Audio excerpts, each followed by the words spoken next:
Hello students, आज अपने coordination compound का नेक्स्ट टॉपिक जो है त्रिविमीय समवायता वो अपने शुरू कर रहे हैं। तो बाकी हमने पिछले लेक्चर के अंदर हो चुका था त्रिविमीय समवायता। अब देखो त्रिविमीय समवायता क्या होती है। त्रिविमीय समवायता होती है कि इसके अंदर अणुसूत्र और संरचना सूत्र तो क्या हो, समान हो, जिसमें क्या हो अणुसूत्र और संरचना सूत्र तो समान होते हैं, लेकिन उनके त्रिविमीय विन्यास में भिन्नता होती है। वो क्या होती है, त्रिविमीय समवायता। और ये त्रिविमीय समवायता दो प्रकार की होती है। एक तो होती है ज्योमेट्रिकल, ज्यामितीय समवायता, ज्योमेट्रिकल आइसोमेरिज्म। ज्यामितीय में क्या होती है, इसके अंदर भी क्या होता है, अणुसूत्र और संरचना सूत्र तो समान होते हैं, लेकिन जो भी कंपाउंड जो होता है या संकुल जो होता है उसकी ज्यामिति क्या होती है, अलग अलग होती है या भिन्न भिन्न होती है। वो क्या होती है, ज्यामितीय समवायता। अब ज्यामितीय समवायता को अपने समपक्ष विपक्ष समवायता भी कहते हैं। समपक्ष और विपक्ष समवायता भी कहते हैं। समपक्ष विपक्ष समवायता इसलिए कहते हैं कि जिसके अंदर इसको अपने इंग्लिश में सिस और ट्रांस भी बोलते हैं, सिस एंड ट्रांस। ठीक है, तो अब बात करते हैं कि सिस क्या होता है या समपक्ष क्या होता है, विपक्ष क्या है, ट्रांस क्या है। सिस क्या होता है, एक हमने मेटल ले रखा है और इसके साथ में चार लिगेंड जुड़े हुए हैं। जैसे ए है, ये बी है, यहाँ पर ए है, बी है। अगर सेम प्रकार के, अगर समान प्रकार के जो लिगेंड होते हैं वो एक तरफ होते हैं, यहाँ ए होता है, यहाँ ए होता है, यहाँ ए है, यहाँ ए है, तो ये सिस हो गया। अगर ए यहाँ है, यहाँ M है, यहाँ B है, यहाँ B है और यहाँ A है, तो ये ट्रांस होगा, क्योंकि सेम प्रकार के जो लिगेंड है वो अपोजिट साइड में है, बिल्कुल नजदीक नहीं है एक दूसरे के। अगर यहाँ पर A है, ये मेटल है, यहाँ पर A है और यहाँ पर हमने B कर दिया और यहाँ पर B कर दिया, यहाँ पर A कर दिया, तो A और A क्या है, नजदीक स्थिति पर है, तो ये क्या होगा, सिस होगा। और ट्रांस है, विपरीत पोजीशन पर क्या होता है, ट्रांस होता है। तो ये होती है ज्यामितीय समवायता। ज्यामितीय समवायता देखो समन्वय संख्या 4 और समन्वय संख्या 6 के जो कंपाउंड होते हैं उनके अंदर ज्यादातर देखने को मिलती है। तो समन्वय संख्या 4 जो होती है उसकी बात करेंगे, तो उसके अंदर देखते हैं कि उसके अंदर क्या क्या होता है। समन्वय संख्या 4, समन्वय संख्या 4 या चतुष्फलकीय जो कंपाउंड जो होते हैं, चतुष्फलकीय जो होते हैं उनके अंदर ये आइसोमेरिज्म देखने को मिलती है। चतुष्फलकीय जो भी होंगे उनके अंदर इनको क्या मिलेगा, उनके अंदर ये सारे के सारे जो कंपाउंड होंगे वो इनके अंदर देखने को मिलेंगे। तो अब देखते हैं इसके अंदर, जैसे ये है, इसके अंदर अलग है ये Ma2B2 प्रकार का। अब देखो यहाँ पर M जो है वो तो सेंट्रल मेटल एटम है और A जो है लिगेंड है। लिगेंड कौन सा है, उदासीन है, न्यूट्रल है या कोई भी धनायन है वो होगा। और B जो होगा ये भी क्या है, एक लिगेंड है लेकिन ये ऋणात्मक होता है, ये उदासीन, ये तो मतलब उदासीन होगा, कोई प्रकार का आवेश नहीं होगा या पॉजिटिव होगा। और B जो है वो लिगेंड होगा नेगेटिव। अब देखते हैं MaB2 का एग्जांपल लेते हैं अपने इसमें। तो M की जगह हमने ले लिया Pt और A की जगह ले लिया हमने NS3 B की जगह ले लिया Cl2। तो इसका अगर अपने बनाते हैं सिस और ट्रांस, तो Pt यहाँ पर क्या है, मेटल है और ये NS3, यहाँ पर भी हमने ले लिया ये NS3 ले लिया, यहाँ पर Cl है, यहाँ पर भी क्या है, ये Cl। तो इस प्रकार का जो हमने ये संरचना जो बनाई है ये क्या होगी, सिस हो गया, क्योंकि इसके अंदर क्या हो गया, सेम प्रकार के जो लिगेंड है वो निकटवर्ती स्थिति पर है, बिल्कुल क्या है, नजदीक है, ये हो गया, सिस हो गया। अगर इसमें अगर अपने ट्रांस बनाएंगे तो Pt यहाँ पर अपने NS3 बना देंगे, यहाँ पर Cl लगा दिया और यहाँ पर Cl है, यहाँ पर NS3 लगा दिया, तो ये पोजीशन हो गई ट्रांस। मतलब ये समपक्ष है, ये विपक्ष है, सिस और ट्रांस है। तो इस प्रकार का कंपाउंड बन गया हमारे पास Ma2B2 प्रकार का हो गया। और उसके बाद में आता है Ma2 और B और C, Ma2BC।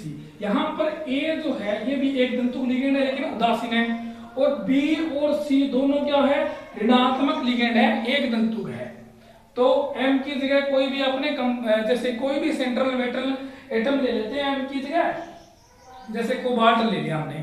कोबाल्ट क्या है, एक सेंट्रल मेटल एटम है, कोबाल्ट है, और A की जगह NH3 ले लिया, ऑल टू एक दंतुक लिगेंड है लेकिन उदासीन है। B की जगह हमने Cl ले लिया, C की जगह हमने Br ले लिया, तो ये हमने बना लिया। अब देखो इसमें अगर संरचना बनाएंगे तो यहाँ पर NH3 लगा दिया मैंने, यहाँ पर भी NH3 लगा दिया, यहाँ पर Cl, यहाँ पर Br लगा दिया। तो देखो सेम प्रकार के जो लिगेंड हैं वो निकटवर्ती स्थिति पर है, नजदीक है, तो कौन सी पोजीशन होगी, ये सिस होगी। अगर ट्रांस बनाएंगे तो यहाँ पर हमने NH3 लगा दिया, यहाँ पर Cl लगा दिया, यहाँ पर Br लगा दिया, यहाँ पर NH3 लगा दिया, अलग अलग हो गया, तो ये कौन सी कंडीशन होगी, ये होगी ट्रांस कंडीशन। तो सिस और ट्रांस बन गया इसमें। और इसके बाद में आता है समन्वय संख्या 8 जो आती है, उसके अंदर देखते हैं। तो उसके अंदर देखेंगे समन्वय संख्या 8, समन्वय संख्या 4 तो होगी, 8 के अंदर देखते हैं इसमें। तो 8 के अंदर क्या चीज होती है कि अब समन्वय संख्या 8 होगी, मतलब अष्टफलित हो जाएगा, संख्या 8 हो गया, मतलब ये कौन सा होगा, अष्टफलकीय होगा, ऑक्टाहेड्रल है, ये अष्टफलकीय होगा। तो इसके अंदर क्या होता है, अष्टफलकीय के अंदर मेटल होता है, सेंट्रल मेटल एटम होता है, लिगेंड होते हैं, और वो आपस में क्या करते हैं, अष्टफलकीय स्ट्रक्चर बनाते हैं। जैसे हमने यहाँ पर ले लिया एक नंबर A4B2 प्रकार का, ठीक है। तो यहां पर हमने APT ले लिया, NH3 होल 4 और Cl2 ले लिया, इस प्रकार का कंपाउंड है हमारे पास। तो यहाँ पर PT की जगह NH3 लगा देंगे, यहाँ पर क्या है, NH3 है, यहाँ पर क्या है, NH3 है, और यहाँ पर मैं लगा लेता हूँ, इस प्रकार से लगा देते हैं, NH3 है यहाँ पर, और यहाँ पर भी क्या है, NH3, यहाँ पर Cl है, यहाँ पर Cl है। तो ये कौन सी कंडीशन होगी, सिस होगी। ट्रांस बनाएंगे तो PT है, ये NH3 है, ये NH3 है, यहाँ पर NH3 लगा दिया मैंने, यहाँ पर भी NH3 लगा दिया, और ये क्या है, Cl है, और ये भी क्या है, Cl है। तो ये कौन सी कंडीशन होगी, ये होगी ट्रांस कंडीशन। ये कौन सी होगी, ट्रांस कंडीशन होगी। ये कंडीशन जो होगी वो क्या होगी, ट्रांस कंडीशन हो जाएगी। तो इस प्रकार से अपने क्या कर सकते हैं, सिस और ट्रांस इसमें बना सकते हैं। अब इसके अंदर भी आगे आता है कि ये तो हो गया MA4B2 प्रकार का। MA3B3 प्रकार का अगर अपने पढ़ेंगे इसमें अष्टफलकीय के अंदर, तो इसके अंदर देख लेते हैं MA3 और B3 प्रकार का हो जाएगा। ये MA3B3 प्रकार का जो होगा उसके अंदर अगर अपने देखते हैं इसमें क्या होता है कि कोबाल्ट ले लेते हैं सेंट्रल मेटल एटम के रूप में, और ये हमने ले लिया कोबाल्ट, और यहाँ पर NH3 होल 3 ले लिया, और ये ले लिया हमने CS3। इस प्रकार का जो हमने एक कंपाउंड ले लिया, इसके अंदर अपने ज्यामितीय समावता दर्शाते हैं। तो कोबाल्ट है, यहाँ पर NH3 लगा दिया हमने, यहाँ पर भी NH3 लगा दिया, और यहाँ पर भी NH3 लगा दिया। इस कंडीशन पर Cl लगा देंगे, तो निकटवर्ती स्थिति होगी सेम कमरबंद की, तो वो कौन सी कंडीशन हो जाएगी, सिस। और ट्रांस बनाएंगे इसमें, तो यहाँ पर NH3 लगा दिया मैंने, यहाँ पर भी NH3 लगा दिया। देखो 3 लिगेंड है हमारे पास, तीनों के तीनों अगर निकटवर्ती स्थिति पर है तो ये सिस होगा। अगर 2 समान है एक नहीं है तो नहीं होगा वो। जैसे मैंने यहाँ पर Cl लगा दिया, देखो 2 है, ये 2 है, लेकिन अलग अलग हो गए, तो इस कंडीशन में ये क्या होगा, ट्रांस होगा। तो MA3B3 में अगर तीनों के तीनों निकटवर्ती स्थिति पर है तो सिस कंडीशन होगी। अगर तीनों के तीनों अलग है, देखो 2 सेम है, तो भी इसमें क्या होगा, ट्रांस होगा। तो इस प्रकार से ये क्या होता है, सिस और ट्रांस की कंडीशन होती है। अब देखते हैं इसमें कि सममित द्वितीयक लिगेंड भी होता है इसमें, AA2 और B2 प्रकार का। डबल ए का मतलब होगा यहाँ पर एक द्वितंतुक लिगेंड है, लेकिन कौन सा है, सममित है। सममित का मतलब यहाँ पर अगर अपने स्ट्रक्चर बनाते हैं इसकी, यहाँ पर अगर अपने इसकी स्ट्रक्चर बनाते हैं तो देखते हैं डबल ए का मतलब होगा जैसे एथिलीन डाइअमीन है, जैसे एथिलीन है डाइअमीन है, डबल ए द्वितंतुक लिगेंड होता है, द्वितंतुक लिगेंड होता है, ठीक है। और बी जो है यहाँ पर ऋणावेशित एक दंतु लिगेंड है, ऋणात्मक एक दंतु के लिगेंड है, ये ऋणात्मक है लेकिन एक दंतु लिगेंड है। अब देखो डबल ए की जगह आपने ईएन लगा दिया, एथिलीन डाइअमीन, बी की जगह हमने सी लगा लिया, सेंट्रल मेटल एटम हमारे पास CO है, ये देखो यहाँ पर लिख देता हूँ M AA2 और B2 प्रकार का है। सेंट्रल मेटल एटम कोबाल्ट है, EM2 लगा दिया और B2 की जगह Cl2 लगा दिया। अब देखते हैं इसके अंदर कि EN जो है एथिलीन डाइअमीन है, जिसमें डबल ए का मतलब होगा ये जो ए है और यहाँ पर ये जो ए है दोनों के दोनों डोनर है, डोनर एटम है, तो दोनों के दोनों डोनर एटम क्या है, सेम है, इसलिए डबल ए आएगा। अगर एक डोनर एटम ए होता, एक होता बी, तो फिर उसमें क्या होता, डोनर एटम अलग अलग होते। जैसे एथिलीन डाइअमीन है तो यहाँ पर भी नाइट्रोजन, यहाँ पर भी नाइट्रोजन, इसकी संरचना बना देता हूँ, NH2 है और CH2 और NH2 है, नाइट्रोजन है, ये भी नाइट्रोजन है, तो इस कंडीशन में इसकी संरचना अगर बनाते हैं तो EN और यहां पर भी EN, ये Cl और ये Cl, तो ये हो गया सिस कंडीशन। अगर इसकी ट्रांस बनाएंगे तो इस प्रकार से हो जाएगी ट्रांस, यहाँ पर Cl लगा देंगे, एक Cl यहाँ पर लगा देंगे और यहाँ पर EN लगा देंगे, तो ये जो कंडीशन होगी ये क्या हो जाएगी, ये कंडीशन होगी इसकी ट्रांस कंडीशन होगी। तो इस प्रकार से ये जो अपने बनाते हैं ये सिस और ट्रांस बनता है। अब आगे प्रकाशिक समावयवता, जिसको आपने बोलते हैं ऑप्टिकल आइसोमेरिज्म, प्रकाशिक समावयवता। तो प्रकाशिक समावयवता क्या होती है, जिसके अंदर क्या हो, प्रकाशिक समावयवता क्या होती है, जिसके अंदर क्या सूत्र संरचना सूत्र तो समान होते हैं, लेकिन एक समतल ध्रुवित प्रकाश के तल को क्या होता है, ये बाएं या दाएं घुमा देते हैं, उन्हें क्या कहते हैं, प्रकाशिक समावयवता कहते हैं।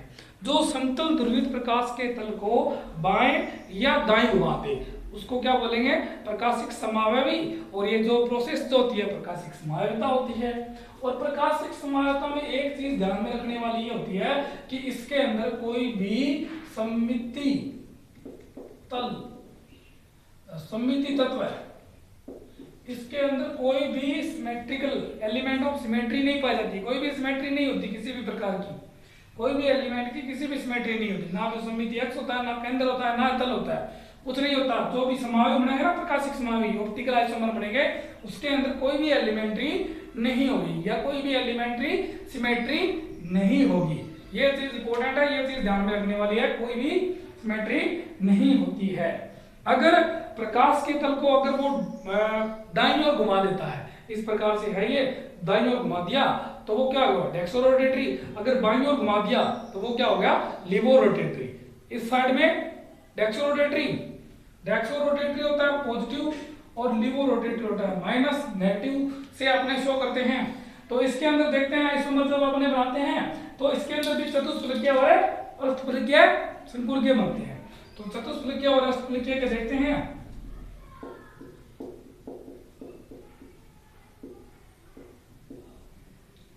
चतुष्फलकीय देखते हैं इसके अंदर वर्गाकार जो होते हैं, वर्गाकार शून्य संख्या 4 के जो वर्गाकार जो होते हैं, वर्गाकार समतलीय जो होते हैं, वो इसके अंदर नहीं बनते हैं क्योंकि उसके प्रकाशिक समावयवी नहीं बनते हैं। चतुष्फलकीय देखते हैं तो चतुष्फलकीय के अंदर लेते हैं MABCD लेंगे, तो इस प्रकार के 4 लिगेंड है हमने ले लिया। जैसे कोबाल्ट ले लिया हमने, यहाँ पर Cl है और Br है, यहाँ पर आयोडीन है और एक फ्लोरीन है। तो इस प्रकार से है, अगर ये क्लोरीन इस प्रकार से झुका हुआ है तो इसका मतलब ये डेक्सोरोटेटरी है, पॉजिटिव की तरफ है। ये मिरर इमेज बनाता है, ये मिरर इमेज बनाएगा। तो यहाँ पर है Cl है, कोबाल्ट है, ये Br जो होगा वो इस तरफ दिखाई देगा, आयोडीन सेम और F है उस तरफ दिखाई देगा। तो ये लिबोरोटेटरी माइनस से शो कर देते हैं। तो ये हो गया डेक्सोरोटेटरी और लिबोरोटेटरी, चतुष्फलकीय के अंदर इस प्रकार से बनता है। उसके बाद में देखते हैं अष्टफलकीय। अष्टफलकीय तो होता है 2 नंबर है, ये 1 नंबर हो गया इसके अंदर ऑप्टिकल के अंदर। तो अष्टफलकीय के अंदर क्या होगा, अष्टफलकीय संरचना के रूप में बनेगा। इसके अंदर क्या होता है, जैसे अपने कोई भी उदाहरण ले लेते हैं, द्वितंतुक लिगेंड होता है इसमें, अष्टफलकीय में द्वितंतुक लिगेंड होगा। एक उदाहरण ले लेते हैं, जैसे कोबाल्ट है अपने सेंट्रल मेटल एटम के रूप में ज्यादातर लेते हैं, EN होल 3 और 3 पॉजिटिव। ये हमने एक एग्जांपल ले लिया। यहाँ पर EN जो है ये क्या है, द्वितंतुक लिगेंड है, द्वितंतुक लिगेंड है, लेकिन कौन सा है, सममित है ये। अब देखो इसमें अगर बनाते हैं इसमें तो इस प्रकार से ये बनेगा EN, एक हमने EN यहां पर बना लिया, एक हमने EN यहां पर लगा दिया इस प्रकार से। अब इसकी मिरर इमेज अगर अपन इसकी मिरर इमेज बनाते हैं तो कोबाल्ट ये साइड इस साइड में दिखाई देगी हमें, इस प्रकार से EN लगा हुआ दिखाई देगा, और ये हमें इस प्रकार से EN लगा हुआ दिखाई देगा, और यहाँ पर ये इस साइड में EN लगा हुआ दिखाई देगा। तो इस प्रकार से ये मिरर इमेज बनती है। अब देखो ये डेक्सो रोटेटरी हो गया, इस साइड में अगर मिरर इसका क्या हुआ, लिवो रोटेटरी हो गया। तो ये अष्टफलकीय के अंदर बनता है। यहाँ पर एथिलीन डाइअमीन सममित द्वितंतुक लिगेंड दिया है, अगर अपन असममित लेते हैं जैसे OX लिख दिया, ऑक्सिलेट OX है, तो एक तो इसमें क्या हो, ऑक्सीजन होगा डोनर एटम, जो हमने लिगेंड के अंदर पिछले वीडियो के अंदर हमने पढ़ा था, ऑक्सीजन डोनर एटम होता है एक तो, और एक होता है नाइट्रोजन डोनर एटम होता है। तो 2 अलग अलग डोनर एटम हो गए, तो वो हो गया असममित। अगर सेम ही प्रकार के डोनर एटम होते हैं तो वो क्या होता है, सममित होता है। तो इस प्रकार से ये क्या होता है, अष्टफलकीय ऑप्टिकल आइसोमेरिज्म में होती। अगर इसके अंदर देखें एक क्या हो, द्वितंतुक लिगेंड हो, जैसे COEN और 2 और Cl2 दे दिया हमने, ये हो गया जैसे MAA2B2 प्रकार का पॉजिटिव आयन दे देते हैं इस पर। तो इसके अंदर भी क्या होगा, जैसे CO, ये तो हमने पहले पढ़ा था, ठीक है। तो इसके अंदर क्या होता है, एक समपक्ष और विपक्ष 2 समावयवी बनते हैं इसके अंदर, 2 हमने पहले भी पढ़ा था। इसके अंदर देख लेते हैं, जैसे EN है ये, और ये भी क्या हमने EN लगा दिया, यहां पर हमने Cl लगा दिया, ये भी Cl है, ये तो हो गया ट्रांस रूप इसका, और सिस जो होगा वो। अब देखो ट्रांस रूप हमें क्या बताता है, ट्रांस रूप हमें ये बताता है कि अगर ये एक हमारे पास आइसोमर बन रहा है, इसका अगर मिरर बनाएंगे तो सेम ही प्रकार का होगा, सेम ही होगा ये। अगर ये पूरा का पूरा अध्यारोपित हो गया, जैसे ये इसको हमने यहाँ पर ये इस प्रकार से, ये भी इसी प्रकार से बन जाएगा, ये Cl और ये Cl और ये EN इसी प्रकार से बन जाएगा। अगर इसको उठा करके हमने इसके ऊपर रख दिया तो ये पूरा का पूरा क्या हो जाएगा, फिट हो जाएगा, नीचे वाली चीज हमें दिखाई नहीं देगी बिल्कुल भी। इसका मतलब ये अध्यारोपित हो गया, तो ये प्रकाशिक असक्रिय होगा। अगर कोई चीज एक दूसरे के ऊपर अध्यारोपित हो जाती है तब तो वो क्या होता है, प्रकाशिक असक्रिय होता है। अगर अध्यारोपित नहीं होती है, जैसे ये मेरा हाथ है, जैसे मैंने ये हाथ है, एक ये हाथ है मेरा, अगर इस हाथ को इसके पीछे लगाऊं तो ये अंगूठे क्या होंगे, हमें दिखाई दे रही हैं। इसका मतलब ये पूरे ढक नहीं रहे इसको, बाकी अंगुलियां तो ढक रही है, तो ये हमें दिखाई दे रहे हैं। इसका मतलब ये क्या हो गया, इसके ऊपर पूरा अध्यारोपित नहीं हुआ। इसका मतलब ये क्या है, प्रकाशिक सक्रिय कंपाउंड है या प्रकाशिक सक्रिय आइसोमर होते हैं। तो इसका जो ट्रांस रूप होता है वो तो प्रकाशिक है, असक्रिय होता है, और सिस जो होगा इस कंपाउंड का, जो सिस रूप जो होगा वो क्या होगा, प्रकाशिक सक्रिय होगा। तो इस प्रकार से ये क्या होता है। इसके अंदर अगर आपने एक और कंपाउंड बना के देख लेते हैं, एक एग्जांपल और है इसमें, जिसमें डेक्सो रोटेटरी और लिवो रोटेटरी के रूप में बता देते हैं ये। तो यहां पर मैं बना देता हूं ये कि डेक्सो रोटेटरी और लिवो रोटेटरी में एग्जांपल है हमारा ये CO है और EN है, NH3 और 2 और Cl2 कंपाउंड है पॉजिटिव। तो इसमें डेक्सो रोटेटरी लिवो रोटेटरी अष्टफलकीय बनेगा। ये CO है, ये मैंने EN लगा दिया, यहाँ पर मैंने NH3 लगा दिया और यहाँ पर मैंने NH3 लगा दिया, एक Cl लगा दिया यहाँ पर, एक Cl यहाँ पर लगा दिया। अगर इसका मिरर दर्शाते हैं, अगर इसका मिरर देखेंगे तो मिरर क्या होगा, ये NH3 हमें यहाँ दिखाई दे रहा है इस कोबाल्ट के साथ, ये Cl हमें यहाँ दिखाई दे रहा है, ये NH3 यहाँ दिखाई दे रहा है और एक Cl हमें यहाँ दिखाई दे रहा है और ये En यहाँ पर लगा हुआ दिखाई दे रहा है। अगर इस साइड में घूम रहा है ये डेक्सो रोटेटरी होगा, ये लिवो रोटेटरी होगा। अब देखो डेक्सो रोटेटरी और लिवो रोटेटरी को अपने स्टीरियो जो केमिस्ट्री है उसके अंदर ज्यादा डिटेल से अंदर दिया हुआ, उसके अंदर पढ़ेंगे। डेक्सो रोटेटरी लिवो रोटेटरी के बहुत सारे एग्जांपल दिए हुए हैं, तो उसके अंदर डिटेल से देख लेते हैं। मतलब डेक्सो रोटेटरी क्या होता है, जो मिरर को क्या कर देता है, दो तल को क्या कर देता है, दाईं ओर घुमा देता है, उसको क्या बोलेंगे, डेक्सो रोटेटरी। जो बाईं ओर घुमा देता है उसको क्या बोलेंगे, लिवो रोटेटरी। इस प्रकार से डेक्सो रोटेटरी और लिवो रोटेटरी होता है। तो इस प्रकार से ये इसका डी रूप हो गया, ये एल रूप हो गया। तो आइसोमर हमारे कंप्लीट हो गए। Thank you students.